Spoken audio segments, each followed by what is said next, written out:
there are just so many insights that sprawl from this. When I look back at these old videos and I can see how I've acted back then, even if right now it's only 10% of what I did back then, of, you know, whatever it may be, trying to get attention or being needy or whatever it may be. By becoming aware of what it used to be, I can now see the remnants of that in me. And maybe it's not a remnants, maybe it's a big thing, maybe it's still 50% or 100% of what it used to be. So that just shows you, even though you can see how much you have changed over the years, you also see what has not changed. And it's usually the overall structure of your personality and psyche and behavior. And that becomes really interesting because those persistent parts are wonderful to, quote unquote, become aware of. And awareness alone is healing. So, hey, I'm just sitting here upstairs. I just caught my camera downstairs. And I'm watching one of my old videos from high school where we were dancing. And it's so fascinating what psychological structures are revealed. Like, one of the greatest shadow work methods is just watching old videos of yourself and seeing all the conditioning and unfelt emotions. Because I don't know if you've ever had this, but when you've walked over, you know, your past school property and much later, or you meet someone many years later that you spend a lot of time with in the past, it can be such a healing experience and an integrating one, because back then you were experiencing the person or the place or the situation from your current level of development, with your current character, with your current perspective, with your current limitations. So you had a very specific emotional relationship to the situation or person. Whereas now, a lot of that has changed. Your worldview, your belief systems, your emotion, especially when you've done a lot of healing work emotionally and have grown psychologically and cognitively, there will be a bigger perspective, a refreshed and newfound perspective on that thing when you meet it again. And that, as I said, can be incredibly healing and integrating because, for example, the things that back then were annoying or hurtful or maybe were discomfort are now no longer that. So when you come in contact with them again, those past impressions can be resolved and recontextualized and healed. Okay, so here's how I can feel some of the pain in the past, just to put this into practical words.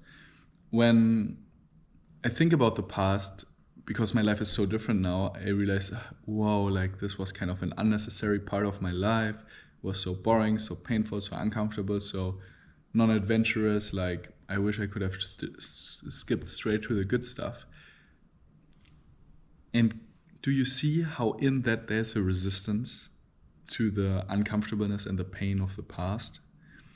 And in the moment where I allow that and appreciate that phase of my life for its meant to be-ness, in that moment, love enters the chat. When the pain is allowed, in that moment, love enters the chat and hugs and embraces that part of my life and stitches it together and makes a more cohesive, congruent and coherent journey and life story. And suddenly I love that part of my life for what it was and for what it is and for what it contributes, and for I wouldn't want it to be any other way. We only get to that when we allow that grieving process. And this can be in a split second, and it doesn't even need to feel sad. It's just a unconscious resistance and belief that, oh, if I allow this emotion of the past to surface, or, oh, back then this was so annoying, right? When I fully allow that annoyance, we fear that it will be uncomfortable. But when we actually allow ourselves to feel that, it immediately evaporates. So there's nothing to fear, you know? It's literally just the resistance that creates a suffering that we dread. So it's really a dog chasing its own tail. It's like we dread the suffering, which is only created by dreading it. But if we shed that belief that the actual allowance and experience of wide pain in all emotions is a liberation from them and the resolution of them, we are free.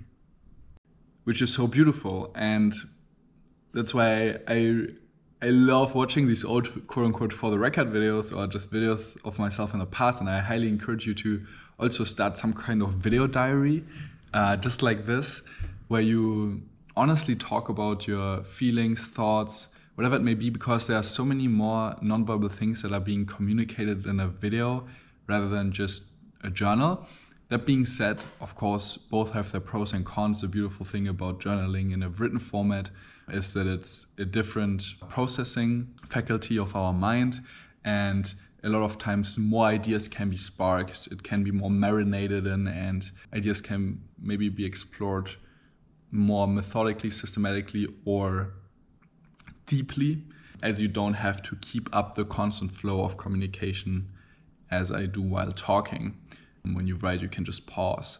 Now, some of the other insights that have sprung from this is I could see myself, while I was in that video dancing with my high school friends, I could see the relationship dynamics between us. I could see how I hurt them and how they hurt me, even in very subtle ways, or where we might have been just slightly annoyed, and where that is, at least for myself, where that was coming from. So I could see how I was not only dancing out of joy and innocent childlike curiosity and self-expression and authenticity and whatnot, but I was dancing for performance. And that performance was a hardening and contraction of my psyche and consciousness and behavior and way of relating with the others. So then I hit certain edges in those relationships, right? Because I was taking things too seriously or trying to maintain more control, or putting myself in the foreground, wanting more attention. All of these things, can be subtle or less subtle, more obvious or less obvious, minor or major, but it's so interesting to see that. And this is not only on a psychological level, but very much on an emotional and energetic level. Like when you dive deep into that work and really heal parts of yourself, only then you come to see them clearly, right? Like, as long as they are still a part of you, you can't fully see them. It's like the eyeball that can't see itself. But once it's no longer a part of you, or you've outgrown it, or you've healed it, that's when you can clearly see it. And these subtle things like emotions and energy, like you can almost see it in the aura of the person. Like when I look at myself in these videos, it's almost like I can see I don't really see something, but I can feel like the whole vibe that person is giving off. Of course, you can reduce it down to mimic and like body language and whatnot, and maybe that we don't have to make it spiritual, but that's at least right now my experience. And yeah, it's basically just a big blob of pain and contraction floating in the air around that person. And I can see how when you act out of joy and you learn dancing out of a joy, how that is an innocent, authentic expression without contraction. And it's the truth. It is closest to the truth. Whereas when you do something out of performance, that usually comes from some sort of pain, right? Some sort of micro trauma.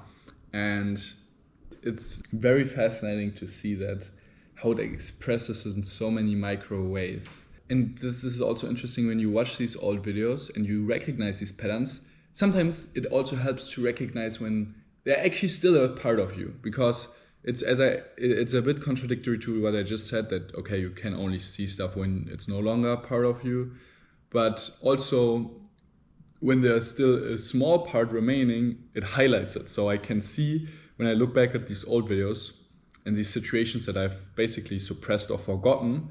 And I can see how I've acted back then, even if right now it's only 10% of what I did back then, of, whatever it may be, trying to get attention or being needy or whatever it may be, even if it's just 10% of what it used to be. By becoming aware of what it used to be, I can now see the remnants of that in me. And maybe it's not a remnants, maybe it's a big thing, maybe it's still 50% or 100% of what it used to be. So that just shows you, even though you can see how much you have changed over the years, you also see what has not changed. And it's usually the overall structure of your personality and psyche and behavior.